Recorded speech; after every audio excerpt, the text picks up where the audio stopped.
Today's program, Construction Phase Risk Management, is intended to address issues that arise during the construction phase.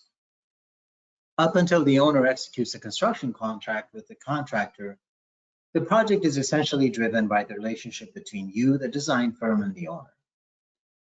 However, once that construction contract is executed, the focus necessarily shifts to the contractor, who will take over the site and deploy resources to start construction.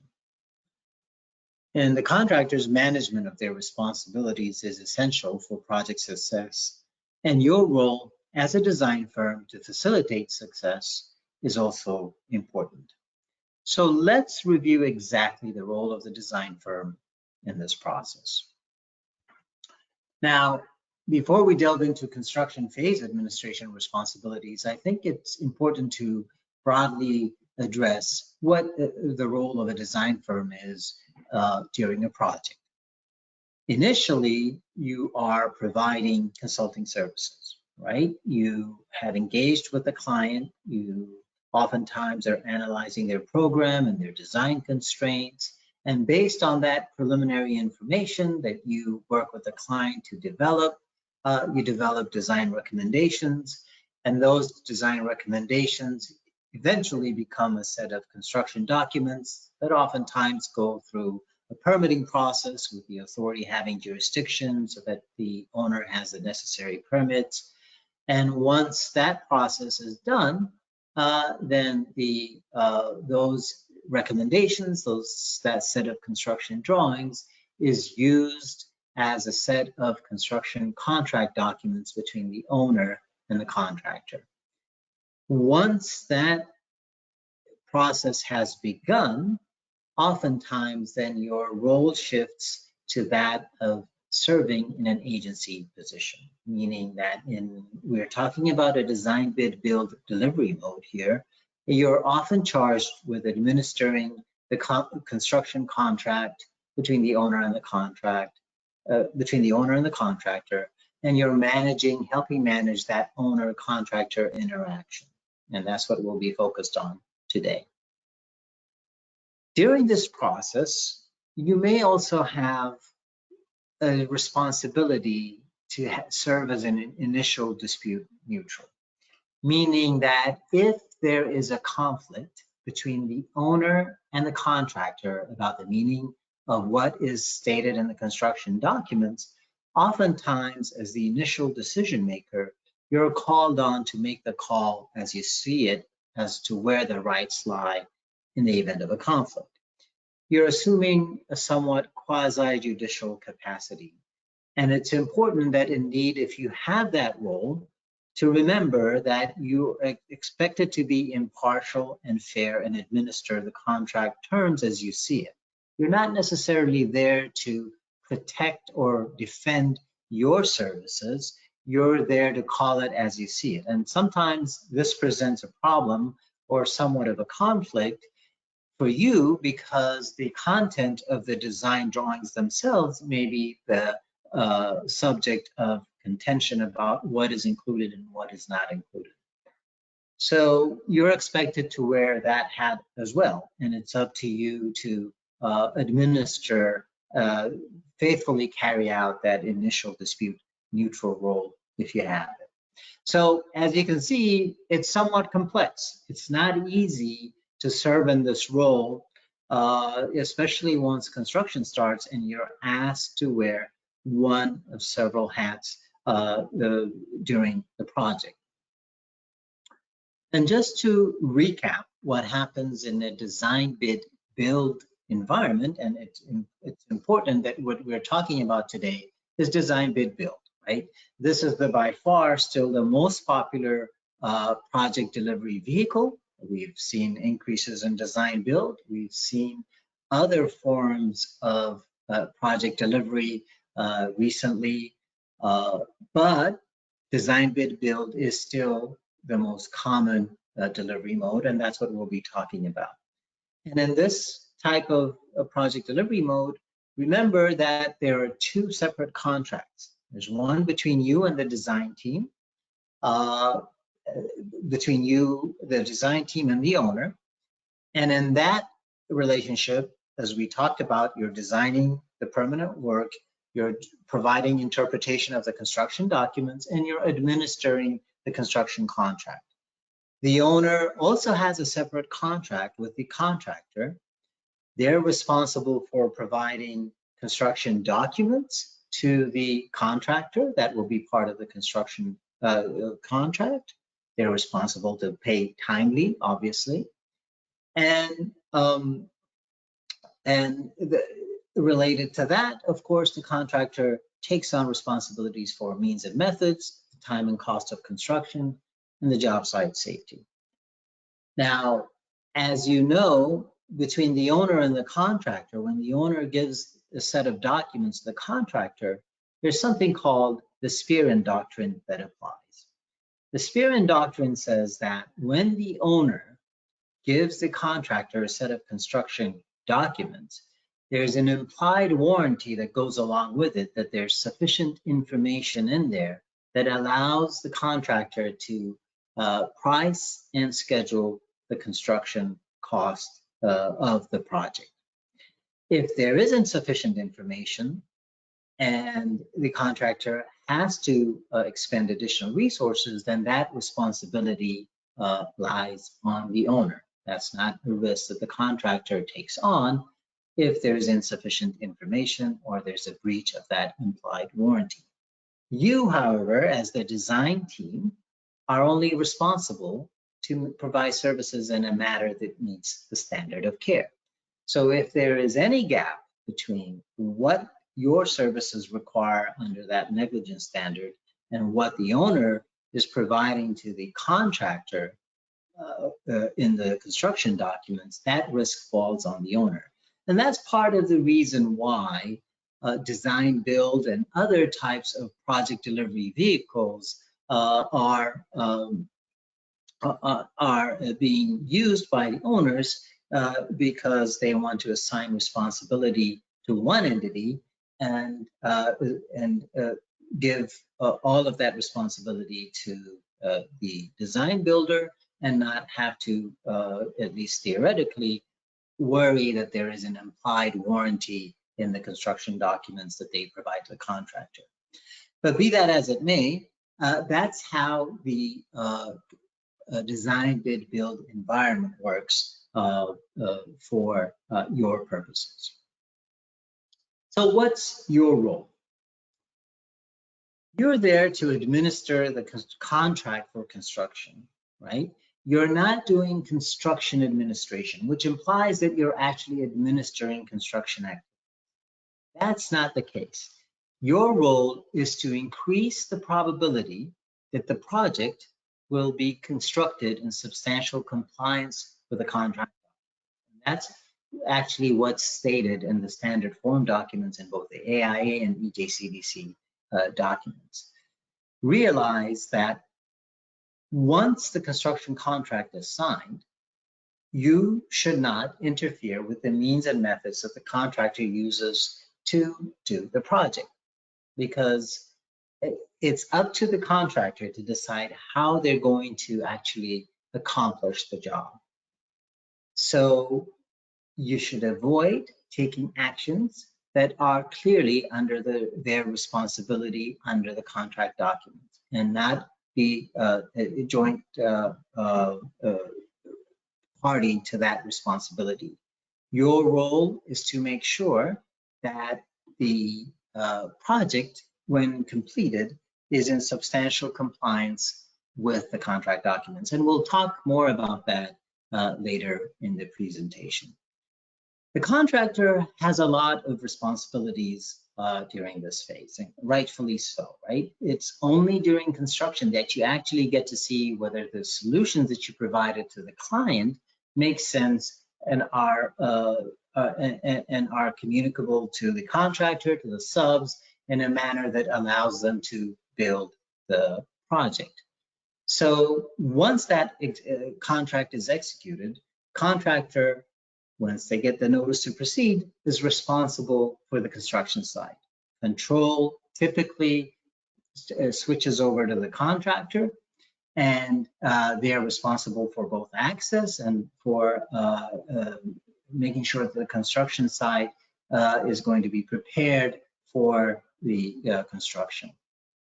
As we said, they're going to be responsible for means, methods, techniques, sequences, and procedures. So they would need to figure out exactly how they're going to get this done. Staging, making sure that the materials that are delivered to the site are stored adequately, whether on-site or off-site. All of these responsibilities are on the contractor.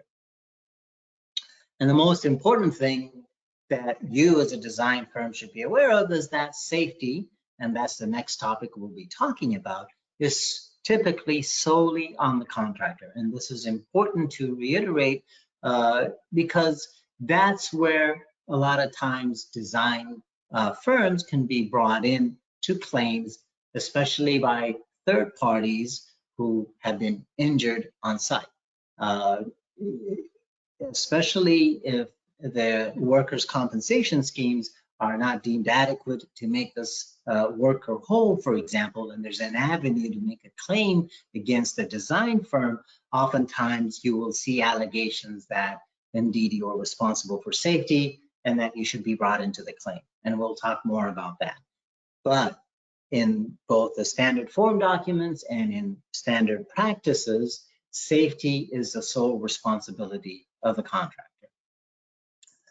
And as the construction goes along, we need to figure out exactly how is this contractor going to be paid.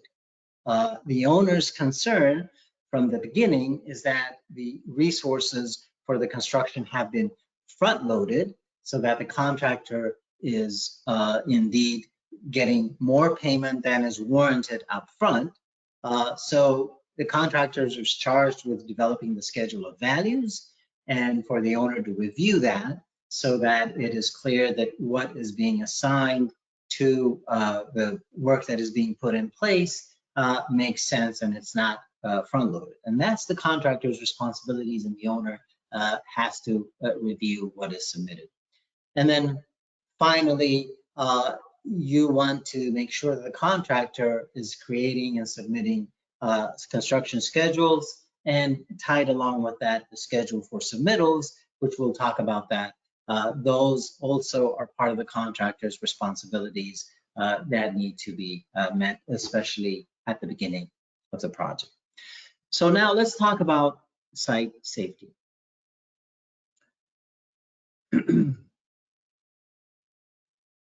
As I said earlier, the standard form documents make it clear that you have no responsibility for site safety. As I noted, the contractor at this point has sole control over the site. They have the means to control ingress and egress for the site. They have control. They're supposed to put up the fence, make sure that members of the public cannot access an ongoing construction site. And so with that control that they have over the site, it's only natural that safety is solely their responsibility.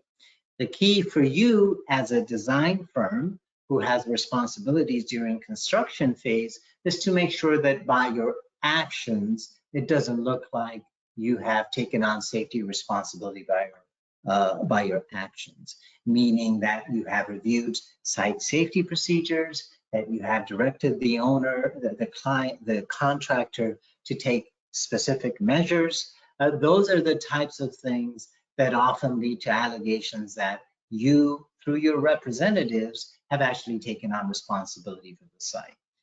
So when we look at claims relating to this area, what's become clear oftentimes is that you may have had great language in your scope of services and your contracts protecting you from responsibility from safety, but it is through your actions that oftentimes responsibility opens up. So it's imperative that you not only know about this, but make sure that staff are fully aware of what their responsibilities are and don't take on more by their actions. So avoid ambiguity in your scope of services when you're looking at your construction phase responsibilities.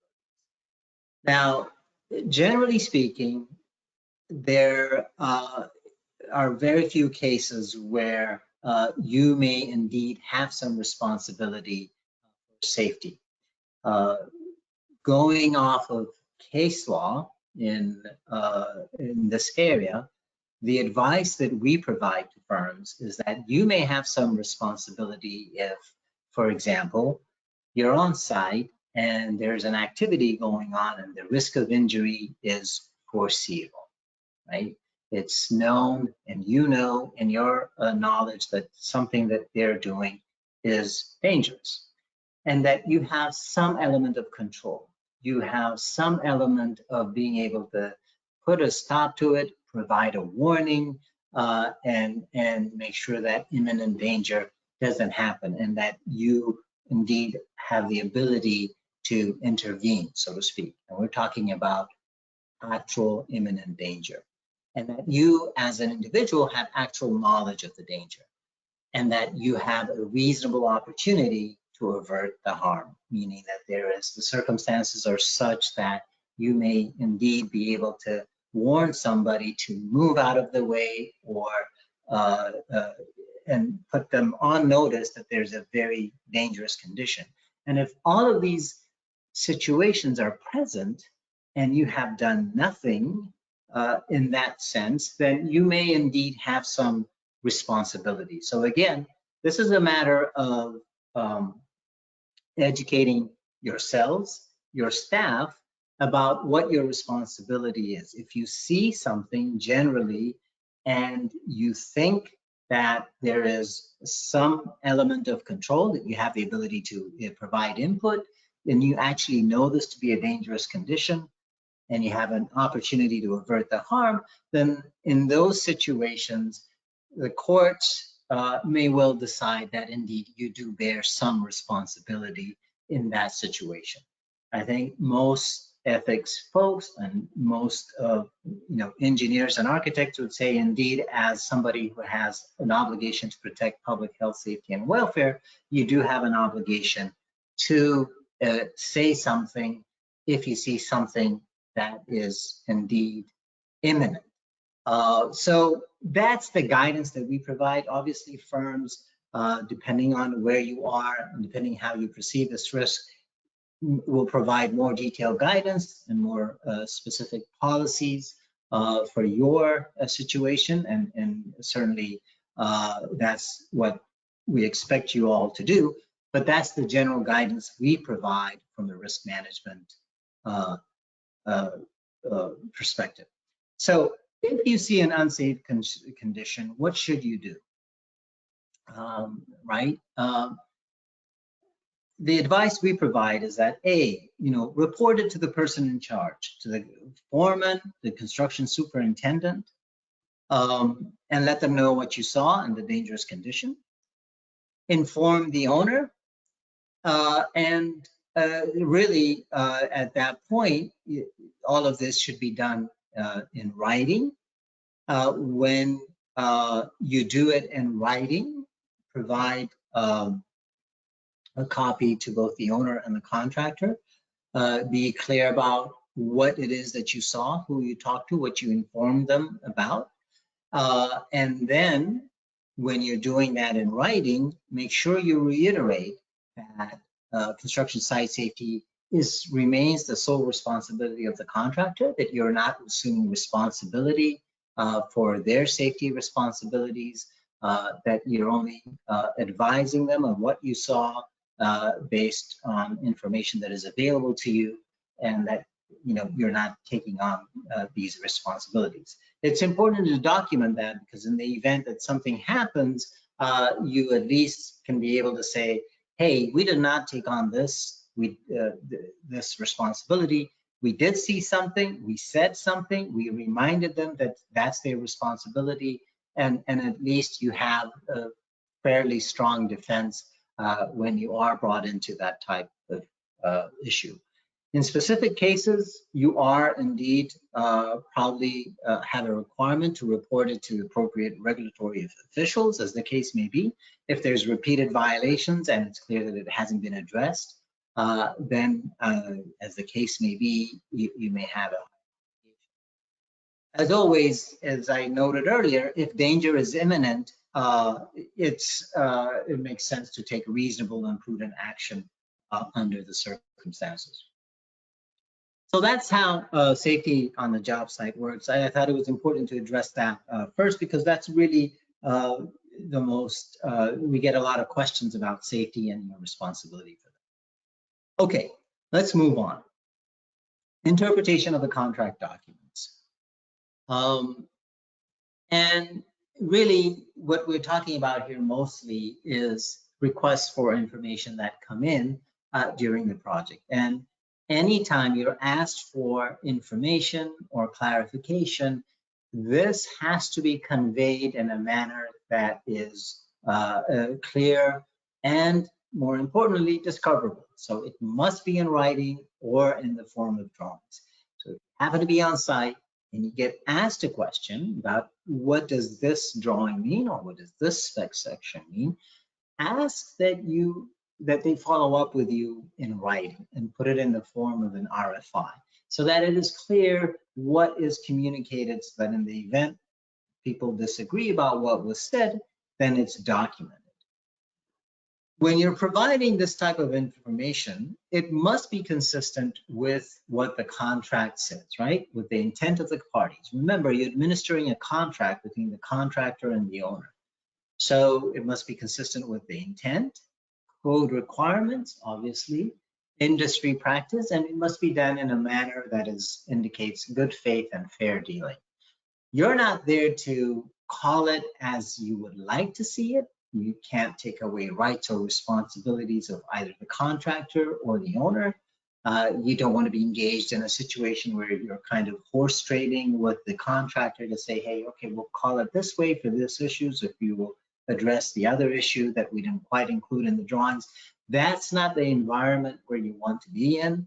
You want to be fair and call it as you see it, and so that there aren't allegations of you colluding with one party or the other when you're administering the contract. This is an example of what not to do. Hand-drawn sketches on unpainted walls of rooms under construction. Very difficult to really discover what was conveyed, and it makes settlement of this type of issue much more difficult. So these are risk management tools. It gives you, I'm talking about requests for information here, it gives you an indication of where questions are arising about your drawings and the ability to further clarify. You're communicating with the contractor about the questions. But there are procedures in place. You want to make sure, for example, that the contractor is very much on top of this and is vetting the questions that are coming from their subs and making sure that they take ownership of the questions that are coming to you and that they are enforcing the procedures, require specificity so that it is clear what the question is about. What spec section are you referring to? What construction drawing are you referring to? And what section are we talking about? So that you can provide clear answers. You don't want this process to turn into an arena where you are reading the drawings for them, because that's not what your role is, and you want the contractor to take ownership of the contract documents. And what we consistently advise is that, if you think that they are indeed just flooding you with RFIs that aren't warranted, elevate the problem at the next progress meeting with the owner. Let the owner know that based on your experience for a project of this type, for example, it seems that there's a lot of RFIs being filed. Not to always talk about the worst case scenario, but sometimes that's been used as an allegation later on when there's a claim that this indeed showed that the drawings themselves were not adequate. So you want to make sure that you're clear and upfront about what it is that you're seeing, and if you think the process is being abused, let the owner know and document that process. Submittals are another area that are often part of your responsibility. And with submittals, you're really there to make sure that you are reviewing the drawings, the solutions that the contractor is providing to put the project in place, and making sure that it is consistent with the design intent as shown in the drawings. First thing you want to make sure, especially if the project is substantial, is to make sure that there's a schedule of submittals. It is indeed submitted, as is often required in their general conditions, and that there's enough time included in there for your review and to provide resubmittals if your review indicates just their solution. And so it should be coordinated with the construction schedule so that there's time for review, enough of a lead time to go through a fabrication process if that's required, and make sure that everything works. Obviously, in the last 2 or 3 years, with constraints about material availability, there's often a crunch to have you to review things quickly, on time, and make sure that everything's approved. We've seen situations where owners are asking you to approve certain solutions even before you finish design so that they can get ahead of supply chain concerns.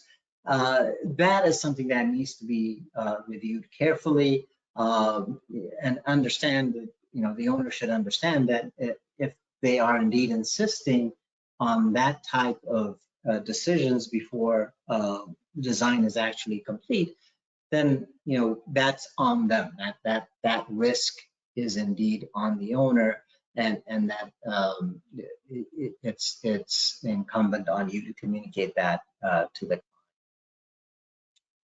So the shop drawings are communication tools. They're not contract documents, and it's important to emphasize that, because what we not often, but sometimes see is that changes that are actually implemented through the shop drawing process, whereas as we'll see later on, change to the contract should be implemented through a change order process. Shop drawings are just communication tools. They're showing you how the contractor is doing the construction means and methods that are not typically found in the construction drawings. You leave it up to them to do the construction means and methods that are in the construction drawings, but you also want to see exactly how is it that they're going to implement that so that it makes sense overall and meets the client's requirements. So to that end, the general contractor has some major responsibilities. So you want to make sure that they are reviewing, coordinating shop drawings produced by their subs and suppliers, because shop drawings should only come to you from the general contractor, the entity with whom the owner has signed a contract.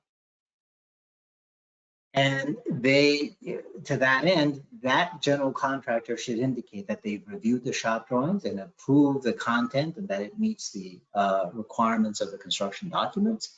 They submit them to you for your review. And then upon getting those shop drawings, you're expected to compare the information in the shop drawings to the information in design concept in the contract document. And this is where some of the challenges lie as to who exactly is doing the review in your office. You want to make sure that the people reviewing it understand what the solution is, it looks like, whether it does indeed meet the design concept. You want to make sure that there's enough experience in the individual's shop drawing review to be able to understand exactly what the solution looks like. You note any deviances and inform the contractor of them. And you review and approve the items for which you are responsible. If you get an item for which you have not indicated that a submittal is required, you should just return it back and tell them that this is not part of the requirements for submittal. Therefore, we have not reviewed it, and put it back on the especially for things like site safety procedures and so on. Again, you want to make sure that the contractor stays within their lane and only provides you with information that has been required of them with the contract. And you don't want to take on responsibility for items that are not in your scope by your actions. And then you place a review stamp and return to the contractor, and the process continues. So what exactly are you doing? You're expected to do a detailed review of every significant component to confirm that the item proposed meets all design and performance criteria originally specified.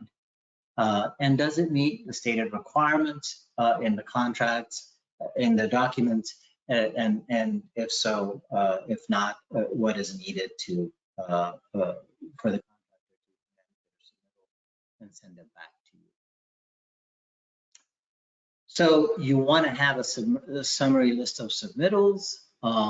You should indeed make sure that the submittal and progress schedules are coordinated. Each party should know and timely fulfill the contractual obligations. That also falls on you. If there are turnaround times that are expected of you in your contracts, be aware of those to all staff doing these obligations.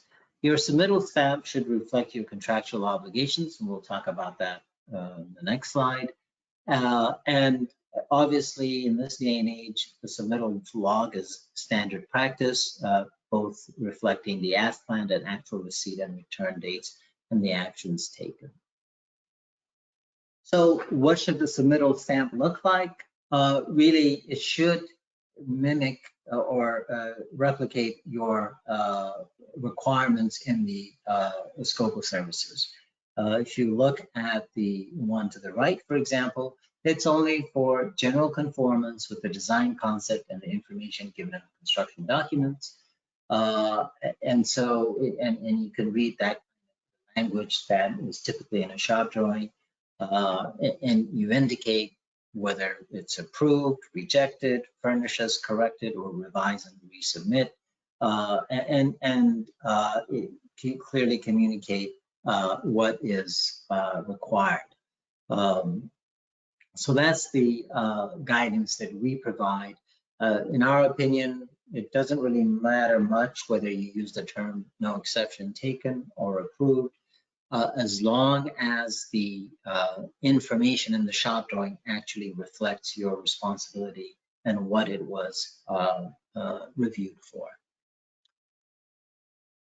So the difference between observation and evaluation of the work as opposed to inspections is the intensity or level of effort. In the standard form documents, when you're doing observation and evaluation, it's understood that you're there to discern what is readily observable with your eye. You're not doing a detailed inspection. That's not typically part of the construction-based responsibilities. Oftentimes, if you're there, once a week, once every 2 weeks, once a month, whatever the case may be, you're there to observe based on what is available to you. You're not doing a blow-by-blow detailed inspection. Oftentimes, you're not there on site to be able to do those types of evaluations. So make sure that what is being provided to the client is accurately described and doesn't imply much greater inspection than what is normally provided. So your activities are basically site visits during construction or resident project representation. One thing that we have seen is that obviously if you have somebody on site daily, that's more extensive. Typically, the resident project representative is keeping close track of the contractor's activities, the workforce they have on site, and making sure that all of that is documented. You should indeed train your folks who are providing, who are resident project representative, that they should keep in mind that they're not there to help the contractor solve their problems. or help them make the necessary decisions. You're there to keep tabs on what is going on. And oftentimes what we see is that the resident project representative may take on more activities and actually take part in decisions because they're there on site and they have developed a relationship with the folks on site. And that in the event of a claim could cloud the fact pattern such that indeed it could be alleged that you indeed were part of the decision-making process on means and methods. So keep that in mind. You're communicating and documenting what's going on. There may be programmed inspections that you or your staff are responsible for scheduling, special inspections, and certain certifications that may be required. The issue that often is a point of contention is that if you have the authority to reject non-conforming work, you should make sure that you have the grounds to reject that work. Right? And contractors are not going to take kindly to your rejection of installed work. Moreover, you may or may not have that responsibility. Oftentimes what we're seeing nowadays is that the owners may require that you inform the owner of non-conforming work and leave the actual decision to the owner and leave the actual rejection to the owner. And we'll talk more on that shortly.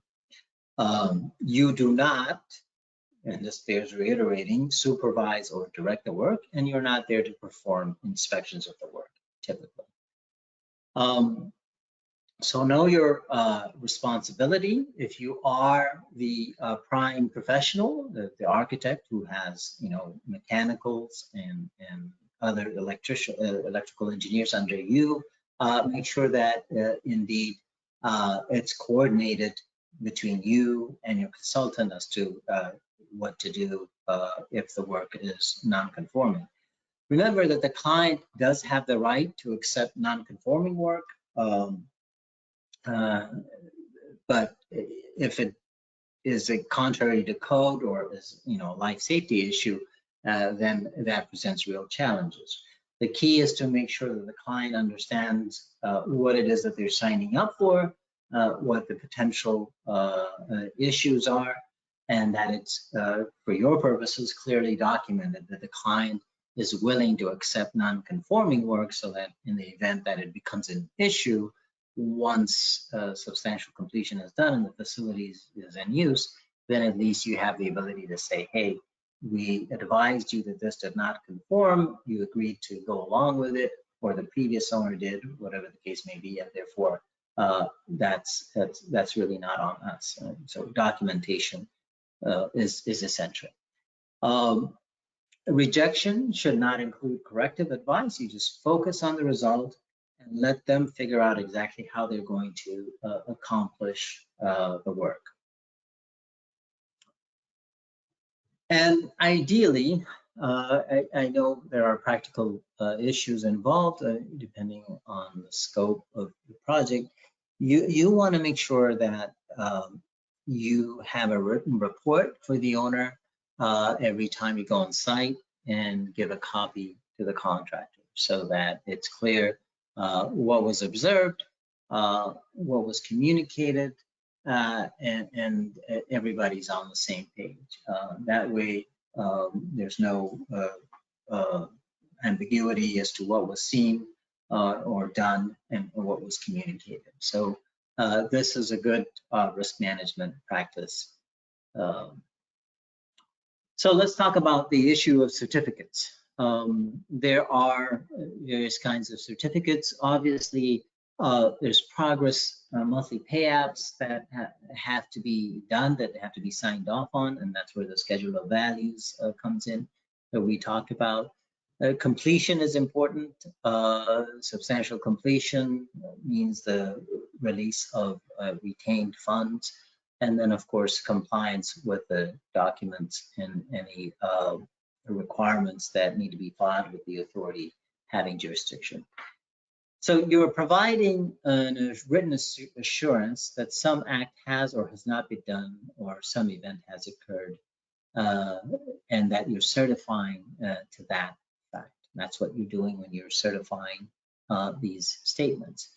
And, you know, the challenges that you often have is that, you know, when you're presented with certificate forms that are issued, for example, by a lender who wants to know exactly what the state of the project is, or some other third party that have been provided to the owner and it's given to you, is that it may require knowledge that's outside your knowledge or control. And so, you know, that could be problematic. It can call for legal conclusions. And it can also impose duties and responsibilities that go beyond that is what is in your scope of services, and you're not being adequately compensated for that. And as I noted, you know, if it's being generated by a third party, it can create potential liability to those third parties, known or unknown at the time of certification. So you should make sure that whatever you're certifying to is consistent with your contractual scope of services. It's identified as to its purpose, the applicable time and date and recipient, and you either limit it to a statement of facts that are directly known to you or qualify it as a professional opinion. The schedule of values is important, and oftentimes, you know, this has to be reviewed when the bid comes in, and it establishes the part of the contract associated with various aspects of the work. Right? It's developed by the contractor. The owner needs to review it, make sure that it makes sense, that indeed it hasn't been front loaded, and once it's you know, they're willing to sign the contract, it becomes part of the contract once the owner agrees to it. And this is what you use to help calculate and approve payments to the contractor based on the percentage of work completed. So oftentimes you get a payout, somebody goes out to the site, reviews the percent completes on each of those activities, you agree or negotiate with the contractor as to what exactly the state is, you know, at that time, and then sign off on it, and that's what is the basis of payment. And you don't typically go beyond ascertaining what the work in place looks like, what the percent completes are. You don't typically confirm payment by the contractor to subs and suppliers. You rely on the contractor's certification that indeed they have made all of the payments to their subs and suppliers, and also that they're executing any necessary lien releases, as the case may be. So this is the area that we're going to end with, is the preparation of contract changes. And anything, you know, as you all know, construction inherently means that once construction starts, oftentimes there's additional items that need to be involved, or there's work that needs to be taken away because for any number of reasons. So these, the contract itself is not static by any means once the project starts.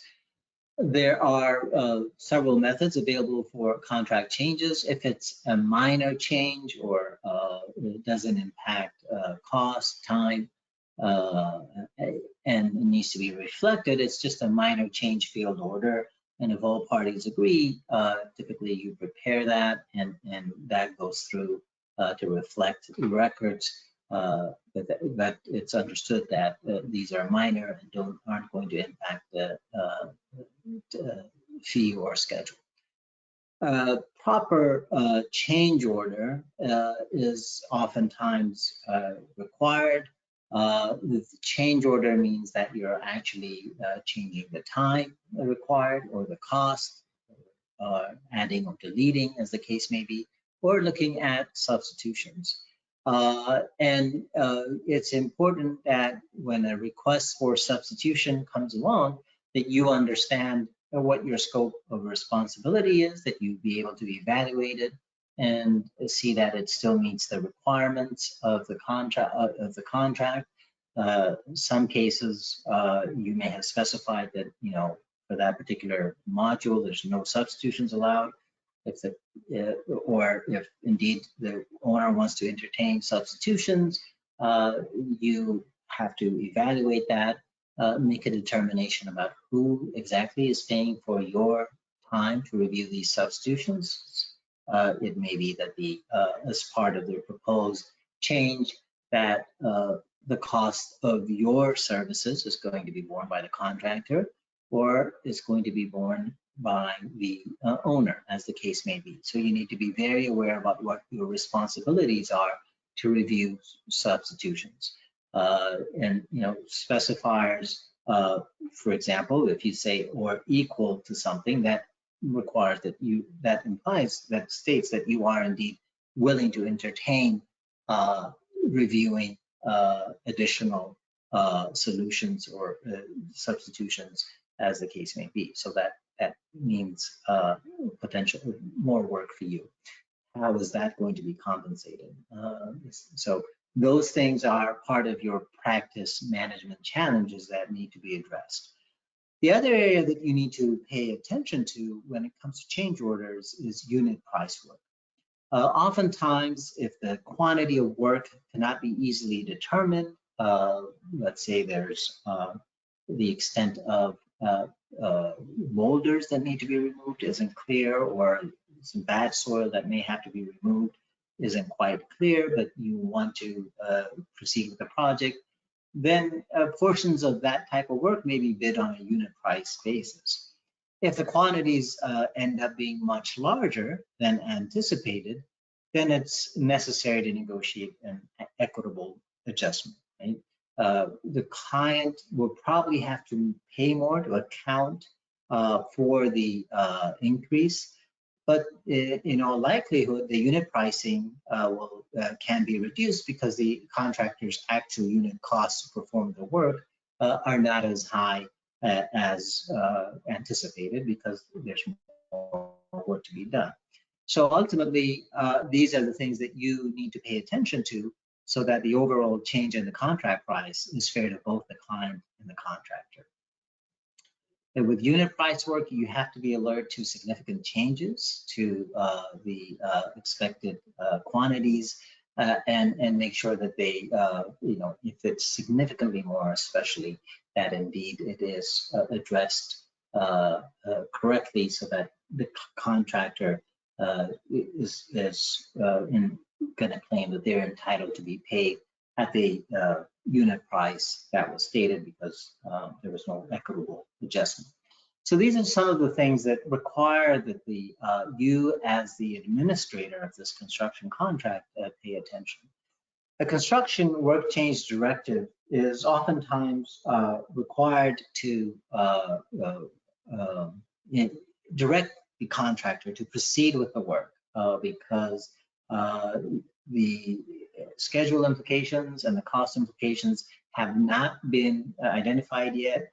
You, however, and the owner are concerned that if indeed we take time to review and negotiate this, that it will be additional time required. So knowing that the schedule is important, the owner, with your assistance, will issue a work change directive, directing the owner to deploy the necessary forces to do something that is required, and then the details of that would be worked out later on. This is the time that requires that you be diligent, that you know exactly what's going on, because any of these issues that are not resolved in a timely manner are most likely going to be a claim between the contractor and the owner. And anytime there's a claim between the contractor and the owner, inevitably, oftentimes what we've seen in our experience is that those types of claims turn into claims against design firms, typically by the owner, who oftentimes is trying to find someone to target for a cost recovery effort for the extra money that they are being required to pay. So make sure that you're diligent in this phase to make sure that these issues are addressed. Who has the authority to order change? what is going to be the impact of the change or the number of changes? What's the ripple effect on the schedule? Look for areas where the contractor is losing time and insist that the contractor provide the client and you, the owner, and you with schedule updates. It's important that you adhere to the changes clause, that you know exactly what is required in the contract, in the construction contract documents. As an administrator, you're expected to be fair and impartial. You're not there to call it as you see fit and call it on behalf of the owner because you're wearing that fair and impartial hat of an administrator. It's important that these issues, as I noted earlier, are resolved in a timely manner, because if they're not resolved, they are inevitably going to become a claim that can come back to against you as a claim from the owner. Remember that even if the issue is with the drawings and that there was some information that wasn't available to the contractor because it wasn't indicated in the drawings, meaning that you were negligent and missed a detail, it doesn't necessarily mean that you're responsible for the entire change order, even if a claim is brought against you. Remember that if indeed information is missing, your responsibility is for the additional money that the client, that the owner paid because the information is missing. If there's an element that's missing, you don't owe them, let's say you missed a railing on a stairway, you don't owe them the cost of that railing. What is important to realize is that the owner is still going to pay for that railing. But if there's additional money that they have to expend because that information was wasn't shown in the drawings, that is what is going to be tracked to your negligence, so to speak, and that's what you're responsible for. So the client doesn't get to use any, if you're negligent, doesn't get to use that fact to actually pay for the facility that they would have had. It's only that additional money that you're responsible for. So we've covered quite a bit. This is oftentimes an area that exposes firms to a lot of work. Oftentimes, the scope of services is not adequately priced. So it's important to pay attention exactly to what you're offering the client. I think offering construction phase services and being involved in that process from our standpoint makes sense. It allows you to become better designers. You know exactly how construction is happening and you're more tied into the practical processes. So this is indeed a valuable aspect of the services that you offer to the client and makes you better connected. But for this to be successful, you have to establish appropriate client and contractor. What exactly is your role? And especially at the beginning of the project, make sure that the contractor is adhering to the requirements of the contract. So insist that they fill out the RFIs as expected, use the required forms, and that they be specific. If you do those things, and similarly with submittals, if you do this at the beginning of the project and making sure that everybody's on the same page, then it helps make the rest of the project go much more smoother. It's on you to know the requirements of the contract documents and enforce that. And more importantly, that the services that are in your agreement mirror those in the general conditions of the contract for construction. This is really one of the benefits of using standard form documents, which coordinate very well with the general the contract between the owner and the contractor. You need to act affirmatively in fulfilling your responsibilities. Use qualified staff to perform CA services, both for those who are on site and also for those who are reviewing submittal reviews. Document your performance systematically, contemporaneously, and objectively. And if you need help, don't delay in asking for help. If this is your first time doing it, there are others in your firm who have done this before. And if something doesn't feel right, or you're not happy with some of the comments you're hearing about the nature of your services or your documents, make sure that you communicate that to leadership. Beyond leadership, there are resources available to you. The CNA program, if you happen to be a member of our program, has a pre-claim assistance program that is indeed designed for these types of situations, so that you can put folks, CNA claims professionals, on notice and seek assistance about how to handle things that haven't become a claim yet, but maybe headed in that direction. So there are resources available to you to manage through that process. Thank you for your attention during this webinar. Look for the survey in your downloadable certificate. And I will end with this reminder: the homepage for our School of Risk Management, the far left tile is where you can find our review center, and next to it is our on-demand risk management courses for design firms. All of this is free as part of our program. Just be aware there's lots of resources available to you on our website, and just wanted to bring that reminder to you.